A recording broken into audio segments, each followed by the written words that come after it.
ओम श्री गणेशाय नमः। ओम श्री विष्णवे नमः। सत्यनारायण भगवान की जय। भगवान श्री हरि की पूजा कई रूपों में की जाती है। उनमें से उनका सत्यनारायण रूप इस कथा में बताया गया है।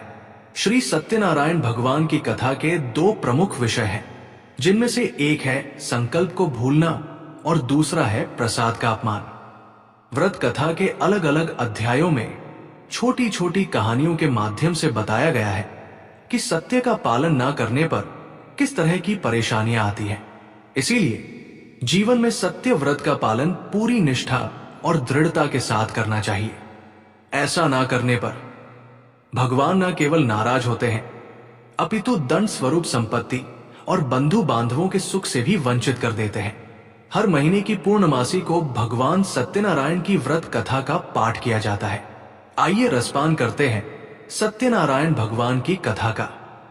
कथा प्रारंभ करने से पहले आप सभी से अनुरोध है, कमेंट बॉक्स में सत्यनारायण भगवान की जय जरूर लिखिएगा।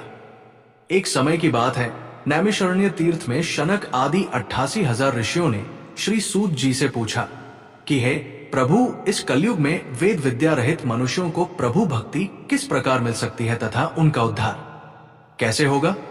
हे मुनि श्रेष्ठ, कोई ऐसा तप बताइए जिससे थोड़े ही समय में पुण्य मिले और मनोवांछित फल भी मिल जाए। इस प्रकार की कथा सुनने की हम लोग इच्छा रखते हैं। तब सभी शास्त्रों के ज्ञाता श्री सूत जी कहने लगे हैं, वैष्णवों में पूज्य आप सभी ने प्राणियों के हित की बात पूछी है, इसलिए मैं एक ऐसे श्रेष्ठ और व्रत के बारे में आप लोगों को जरूर बताऊंगा, जिसके बारे में नारद जी ने श्री लक्ष्मी नारायण जी से पूछा था और लक्ष्मीपति श्री हरि ने नारद जी से कहा था। अब आप सभी से सुनिए। एक समय की बात है, देवर्षि नारद जी दूसरों के हित की इच्छा लिए अनेकों लोकों में घूमते हुए मृत्यु लोक में जा पहुंचे। वहां उन्होंने अनेक योनियों में जन्मे सभी मनुष्यों को अपने अपने कर्मों के अनुसार पीड़ा झेलते हुए देखा। उनका दुख देखकर नारद जी सोचने लगे कि ऐसा क्या किया जाए जिससे निश्चित रूप से मानव के दुखों का अंत हो जाए। इसी बात पर विचार करते हुए वो विष्णु लोक को गए। वहां नारायण की स्तुति करने लगे और कहने लगे कि नारायण नारायण है भगवान, आप अत्यंत शक्ति से संपन्न हैं, निर्गुण स्वरूप सृष्टि के कारण भक्तों के दुख को दूर करने वाले हैं, आपको मेरा प्रणाम है। इस प्रकार नारद जी की स्तुति सुनकर भगवान श्री हरि बोले हैं, मुनि श्रेष्ठ, आपके मन में क्या बात है उसे निसंकोच कहो। इस पर नारद मुनि कहने लगे कि मृत्यु लोक में अनेक योनियों में जन्मे मनुष्य अपने कर्मों के द्वारा अनेकों दुखों से दुखी हो रहे हैं। हे प्रभु, आप तो ये बताइए कि वो मनुष्य थोड़े से प्रयास से ही अपने दुखों से छुटकारा कैसे पा सकते हैं? तब श्री हरि कहने लगे हैं, नारद, मनुष्यों की भलाई के लिए तुमने बहुत उत्तम प्रश्न पूछा है। स्वर्गलोक और मृत्युलोक दोनों में एक दुर्लभ उत्तम व्रत है जो पुण्य देने वाला है। आज प्रेमवश होकर मैं उसे तुमसे कहता हूं। श्री सत्यनारायण भगवान का व्रत अच्छी तरह विधान पूर्वक करके मनुष्य तुरंत ही यहां सुख भोग कर मरने पर मोक्ष प्राप्त करता है। श्री हरि के वचन सुनकर नारद जी बोले कि उस व्रत का फल क्या है प्रभु, और उसका विधान क्या है? ये व्रत किसने किया था? इस व्रत को किस दिन करना चाहिए? आप सब कुछ विस्तार से बताएं। नारद जी की बात सुनकर फिर श्री हरि कहने लगे, दुख और शोक को दूर करने वाला, ये सभी स्थानों पर विजय दिलाने वाला है। मानव को भक्ति और श्रद्धा के साथ शाम को श्री सत्यनारायण जी की पूजा धर्म परायण होकर ब्राह्मणों और बंधु बांधवों के साथ करने के साथ ही यथाशक्ति यथा अनुसार भक्ति भाव से भगवान को भोग लगाए, आरती गाए और ब्राह्मणों सहित बंधु बांधवों को भी भोजन कराए। उसके बाद ही स्वयं भोजन करें। कीर्तन भजन के बाद भगवान की भक्ति में लीन हो जाए। इस तरह से सत्यनारायण भगवान का ये व्रत करने पर मनुष्य की सारी इच्छाएं निश्चित रूप से पूर्ण होती हैं। इस कलयुग का अर्थात कलिकाल में मृत्यु लोक में मोक्ष का यही एक सरल उपाय बताया गया है। श्री सूत जी बोले, हे ऋषियों, जिसने पहले समय में इस व्रत को किया था, अब उसका इतिहास कहता हूं, ध्यान से सुनो। सुंदर काशीपुरी नगरी में एक अत्यंत निर्धन ब्राह्मण रहता था। भूख प्यास से परेशान वो धरती पर घूमता रहता था। ब्राह्मणों से प्रेम करने वाले भगवान ने एक दिन ब्राह्मण का वेश धारण कर उसके पास जाकर पूछा, है ब्राह्मण देवता, नित्य दुखी होकर तुम पृथ्वी पर क्यों घूमते हो? तब वो दीन ब्राह्मण बोला, मैं निर्धन ब्राह्मण हूं, भिक्षा के लिए धरती पर घूमता हूं। यदि आप इसका कोई उपाय जानते हो तो बताओ।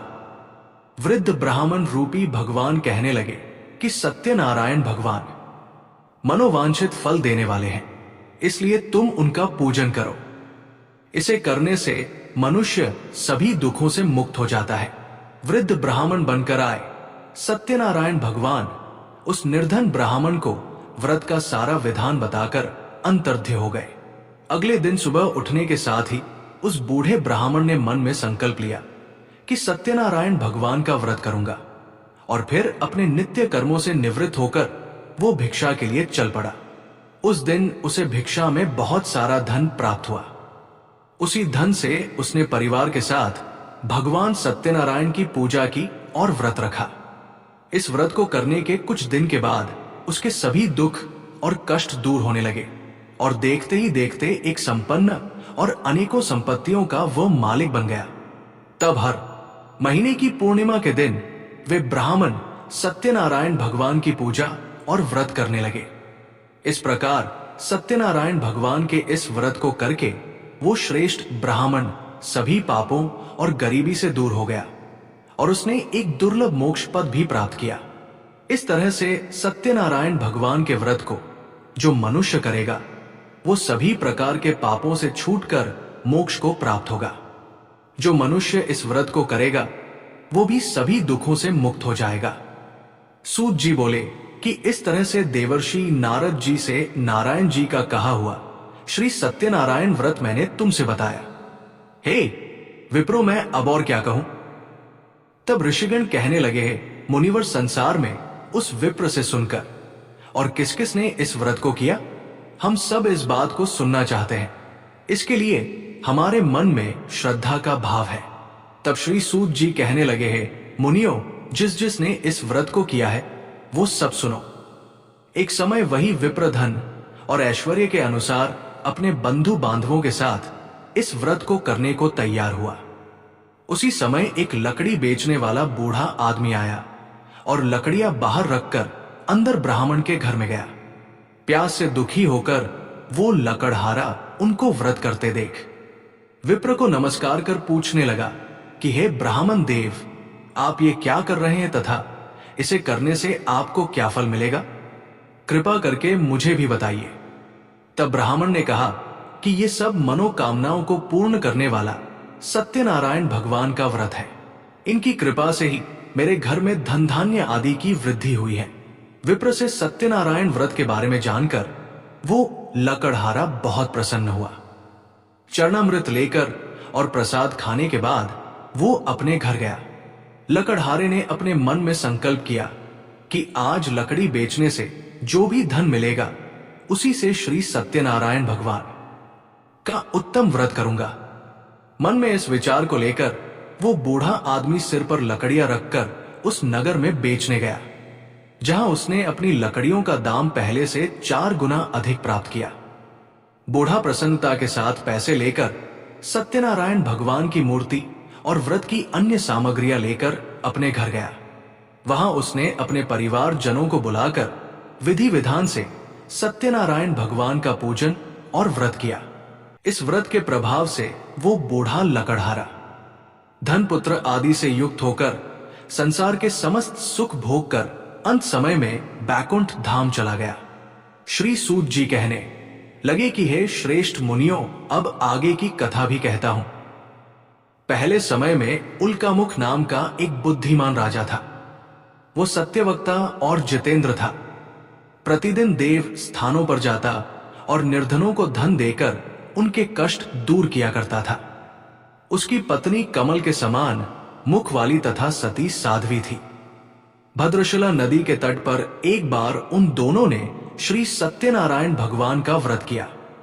उसी समय साधु नाम का एक वैश्य वहां आया। उसके पास व्यापार करने के लिए बहुत सारा धन भी था। राजा को व्रत करते देखकर वो विनम्रता के साथ पूछने लगा कि हे राजन, भक्ति भाव से पूर्ण होकर आप ये क्या कर रहे हैं?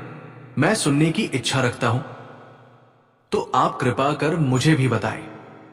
तब वो राजा इस प्रकार बोला कि अपने बंधु बांधवों के साथ पुत्र आदि की प्राप्ति के लिए मैं श्री सत्यनारायण भगवान का व्रत और पूजन कर रहा हूं। राजा के वचन सुनकर साधु वैश्य आदर से कहने लगा कि हे राजन, मुझे भी इस व्रत का सारा विधान बताइए। मैं भी इस व्रत को करूंगा। मुझे भी कोई संतान नहीं है और मुझे विश्वास है कि इस व्रत को करने से निश्चित रूप से मुझे भी संतान की प्राप्ति होगी। तब राजा से व्रत का सारा विधान सुनकर व्यापार से निवृत्त होकर वो व्यापारी अपने घर गया। साधु ने अपनी पत्नी को संतान देने वाले इस व्रत का वृतांत कह सुनाया और कहा कि जब मेरी संतान होगी तब मैं इस व्रत को करूंगा। साधु ने इस तरह के वचन अपनी पत्नी लीलावती से कहे। एक दिन लीलावती अपने पति के साथ आनंदित हो सांसारिक धर्म में प्रवृत्त होकर सत्यनारायण भगवान की कृपा से गर्भवती हो गई। कुछ महीने के बाद उसके गर्भ से एक सुंदर कन्या ने जन्म लिया। माता पिता ने अपनी कन्या का नाम कलावती रखा। एक दिन वैश्य की पत्नी ने अपने पति को याद दिलाया कि आपने सत्यनारायण भगवान के जिस व्रत को करने का संकल्प लिया था, अब उसे करने का समय आ गया है। अब आप इस व्रत को पूर्ण करिए। तब वो साधु कहने लगा कि हे प्रिय, इस व्रत को मैं अपनी पुत्री के विवाह पर करूंगा। इस प्रकार वो अपनी पत्नी को आश्वासन देकर नगर को चला गया। साधु वैश्य ने एक बार नगर में अपनी कन्या को सखियों के साथ देखा तो उसे लगा कि अब उसकी कन्या विवाह योग्य हो गई है। तब उसने कन्या के योग्य वर ढूंढना प्रारंभ कर दिया। एक दिन साधु की बात को ध्यान में रखते हुए एक नगर में जा पहुंचा और वहां देखभाल कर लड़की के सुयोग्य वर्णितिक पुत्र को ले आया। सुयोग्य लड़के को देखकर साधु ने बंधु बांधवों को बुलाकर अपनी पुत्री का विवाह कर दिया। लेकिन दुर्भाग्य की बात यह कि साधु वैश्य ने अभी भी श्री सत्यनारायण भगवान का व्रत नहीं किया था। इस पर श्री सत्यनारायण भगवान क्रोधित हो गए और श्राप दे दिया। अपने कार्य में कुशल साधु बनिया अपने दामाद को लेकर समुद्र के पास स्थित होकर रत्न सारपुर नामक नगर में गया। वहां जाकर दामाद ससुर दोनों ने मिलकर चंद्रकेतु राजा के नगर में व्यापार करना शुरू कर दिया। एक दिन भगवान सत्यनारायण की माया से एक चोर राजा का धन चुराकर भाग रहा था। उसने राजा के सिपाहियों को अपना पीछा करते देख चुराया हुआ सारा धन वहां रख दिया जहां साधु अपने दामाद के साथ ठहरा हुआ था। राजा के सिपाहियों ने जब चुराया हुआ धन ससुर और दामाद के पास पड़ा हुआ देखा तो वे ससुर और दामाद दोनों को बांधकर प्रसन्नता से राजा के पास ले गए और कहने लगे कि महाराज, हम उन दोनों चोरों को पकड़ कर लाए हैं, आप आगे की कार्यवाही करने की आज्ञा दे। तब राजा की आज्ञा से उन दोनों को कठिन कारावास में डाल दिया गया और उनका सारा धन भी उनसे छीन लिया गया। श्री सत्यनारायण भगवान के श्राप से साधु की पत्नी भी बहुत दुखी हुई। घर में जितना भी धन रखा था उसे चोर चुरा ले गए। शारीरिक तथा मानसिक पीड़ा और भूख प्यास से अति दुखी होकर अन्न की चिंता में कलावती एक ब्राह्मण के घर गई। वहां उसने श्री सत्यनारायण भगवान का व्रत होते देखा। फिर कथा भी सुनी और वो प्रसाद ग्रहण कर रात को अपने घर वापस आई। तब माता ने कलावती से पूछा कि हे पुत्री, तुम अब तक कहां थी? तुम्हारे मन में क्या है? तब कलावती ने अपनी माता से कहा कि हे माता, मैंने एक ब्राह्मण के घर में श्री सत्यनारायण भगवान का व्रत होते देखा है। तब कन्या के वचन सुनकर लीलावती भगवान के पूजन की तैयारी करने लगी। लीलावती ने अपने परिवार और बंधु बांधवों के सहित सत्यनारायण भगवान का पूजन किया और उनसे वर मांगा कि मेरे पति तथा दामाद शीघ्र ही घर वापस आ जाए। साथ ही ये भी प्रार्थना की कि हम सभी के अपराध क्षमा करें। श्री सत्यनारायण भगवान इस व्रत से संतुष्ट हो गए और राजा चंद्रकेतु को सपने में दर्शन देकर कहने लगे कि हे राजन, तुम उन दोनों वैश्यों को छोड़ दो और तुमने उनका जो भी धन लिया है उसे भी वापस कर दो। अगर तुमने ऐसा नहीं किया तो मैं तुम्हारा सारा धन, राज और संतान सभी कुछ नष्ट कर दूंगा। राजा को ये सब कहकर वो अंतर्ध्य हो गए। प्रातः काल सभा में राजा ने अपना स्वप्न सभी को सुनाया। फिर कहने लगे कि उन दोनों को कैद से मुक्त कर सभा में लाओ। वैश्यों ने आते ही राजा को प्रणाम किया। तब राजा कहने लगा कि हे महानुभावों, भाग्यवश ऐसा कठिन दुख तुम्हें प्राप्त हुआ है, लेकिन अब तुम्हें किसी बात का कोई भय नहीं है। ऐसा कहकर राजा ने उन दोनों को नए वस्त्र आभूषण भी पहनाए और जितना धन उनका लिया था उससे दोगुना धन वापस कर दिया। इस तरह दोनों वैश्य अपने घर की ओर चल दिए। श्री सूत जी महाराज कहने लगे कि इस प्रकार वैश्यों ने मंगलाचार कर अपनी यात्रा प्रारंभ की और अपने नगर की ओर चल दिए।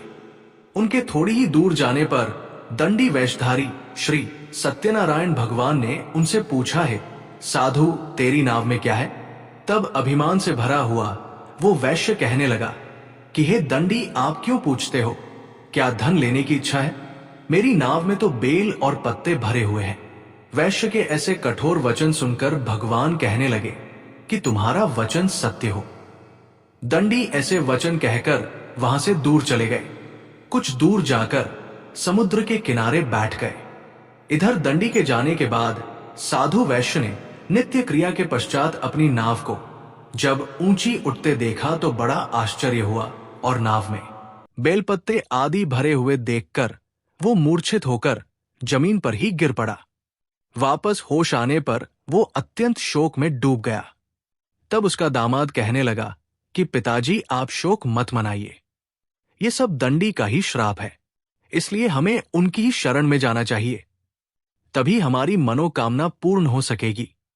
दामाद की बात सुनकर वो दंडी के पास पहुंचा और अत्यंत भक्ति भाव नमस्कार करके कहने लगा कि हे महाराज, मैंने आपसे जो असत्य वचन कहे थे उनके लिए मुझे क्षमा कर दें। ऐसा कहकर वो रोने लगा। तब दंडी भगवान कहने लगे कि हे वणिक पुत्र, मेरी आज्ञा से बार बार तुम्हें दुख प्राप्त हुआ है, तू मेरी पूजा से विमुख हुआ है। तब वो साधु वैश्य कहने लगा कि हे भगवान, आपकी माया से ब्रह्मादि देवता भी आपके रूप को नहीं जानते, तब मैं भला अज्ञानी कैसे जान सकता हूं? अब आप प्रसन्न होइए, मैं अपनी सामर्थ्य के अनुसार आपकी पूजा और व्रत अवश्य करूंगा। हे प्रभु, मेरी रक्षा करो और पहले के समान मेरी नौका में धन भर दो। साधु वैश्य के भक्ति पूर्वक वचन सुनकर भगवान प्रसन्न हो गए और उसकी इच्छा अनुसार वरदान देकर अंतर्ध्य हो गए। दामाद और ससुर दोनों जब नाव पर आए तो नाव धन से भरी हुई मिली। फिर वही अपने अन्य साथियों के साथ सत्यनारायण भगवान का पूजन कर वे दोनों अपने नगर कुचल दिए। जब नगर के नजदीक पहुंचे तो दूत को घर पर खबर करने के लिए भेज दिया। दूत साधु की पत्नी को प्रणाम कर कहने लगा कि मालिक अपने दामाद सहित नगर के निकट आ गए हैं।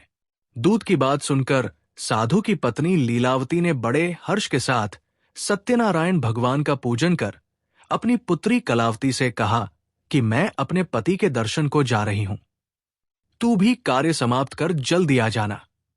मां के ऐसे वचन सुनकर कलावती जल्दी जल्दी में प्रसाद छोड़कर अपने पति के पास चली आई।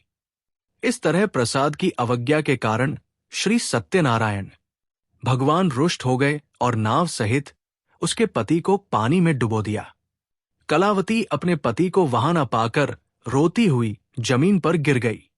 नौका को डूबा हुआ देख और कन्या को रोता हुआ देख वो साधु वैश्य दुखी होकर कहने लगा कि हे प्रभु, मुझसे तथा मेरे परिवार से जो भी भूल हुई है उसे क्षमा करें।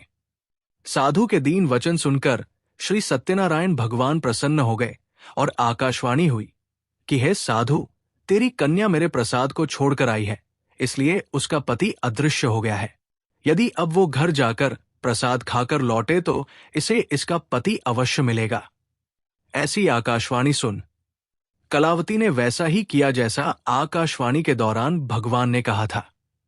और फिर प्रसाद ग्रहण करने के बाद जब वो वापस आई तो अपने पति के दर्शन करके वो अत्यंत प्रसन्न हुई। उसके बाद साधु वैश्य अपने बंधु बांधवों सहित भगवान श्री सत्यनारायण भगवान का विधि विधान से पूजन करता है और इस लोक का सभी सुख भोग कर वो अंत में स्वर्ग जाता है। श्री सूत जी बोले हैं, ऋषियों में और भी एक कथा सुनाता हूं, उसे भी ध्यानपूर्वक सुनो। प्रजापालन में लीन तुंगध्वज नाम का एक राजा था। उसने भी भगवान का प्रसाद त्याग कर बहुत ही दुख प्राप्त किया।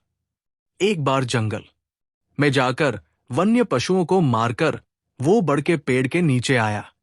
वहां उसने ग्वालों को भक्ति भाव से अपने बंधु बांधवों सहित सत्यनारायण भगवान का पूजन करते देखा। अभिमानवश राजा ने उन्हें देखकर भी पूजा स्थान में ना तो वो गया और ना ही उसने भगवान को प्रणाम किया। ग्वालों ने राजा को प्रसाद दिया, लेकिन उसने वो प्रसाद भी नहीं खाया और प्रसाद को वहीं छोड़कर अपने नगर को चला गया। जब राजा अपने नगर में पहुंचा तो वहां सब कुछ तहस-नहस हुआ पाया तो शीघ्र ही वो समझ गया कि ये सब भगवान के अनादर का ही परिणाम है। तब वो दोबारा ग्वालों के पास पहुंचा और विधि पूर्वक पूजा करके प्रसाद खाया तो श्री सत्यनारायण भगवान की कृपा से सब कुछ पहले जैसा ही हो गया और फिर दीर्घ काल तक सभी सुख भोग कर अंत में वो मोक्ष पद को प्राप्त हुआ। जो मनुष्य परम दुर्लभ इस व्रत को करेगा तो भगवान सत्यनारायण की कृपा से उसे धन धान्य की प्राप्ति होगी। इस व्रत के प्रभाव से निर्धन धनी हो जाता है और भयमुक्त होकर जीवन जीता है। संतानहीन मनुष्य को संतान सुख प्राप्त होता है और सारे मनोरथ पूर्ण होने पर वो मनुष्य अंत में वैकुंठ धाम को जाता है। तब श्री सूत जी कहने लगे कि जिन्होंने पहले इस व्रत को किया है, अब उनके दूसरे जन्म की कथा कहता हूं।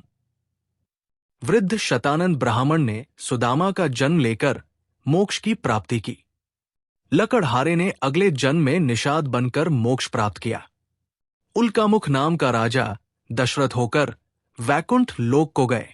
साधु नाम के वैश्य ने मोरध्वज बनकर अपने पुत्र को आर्य से चीर कर मोक्ष पाया और महाराज तुंगध्वज ने स्वयंभू होकर भगवान में भक्ति युक्त होकर कर्म कर मोक्ष प्राप्त किया। श्री सत्यनारायण भगवान कथा समाप्त हुई। कथा समाप्त होने के बाद प्रेम से जयकारा बोलना चाहिए।